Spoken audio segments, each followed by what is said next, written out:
Hi there, in this video we're going to discuss what this icon does. It's called linked selection. I'm going to show you the shortcut version of it, which is probably a little easier. What does it do?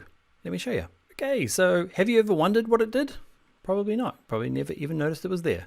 What it's there for is when I bring in a bit of footage that has both video and audio, natively or naturally or by default they're connected.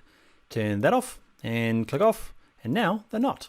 Okay, it's a good way of separating them. Normally I end up dragging things like this tourism in, okay, and it has, for some reason, I've got an audio track that does nothing. So with this off, I can just click on it, delete it, and it's gone. Okay, there is a long way. Why is he showing us the long way? I'm not sure actually. Sequence linked selection, okay, either that or that button. I only know it exists because I've turned it off by accident and it really messed up my project because I couldn't figure out how to turn it back on. Now I know. Okay, what I normally do is just have it on, and what you can do is, see it's on and it selects both of them. Let's undo that, so it selects both of them together. What I normally do is use a shortcut, so hold down the Option key, okay, and it will temporarily disable this. Watch, there you go, hit delete. But you can just turn it off forever depending on the type of project you're using. Maybe there's no need to have them connected.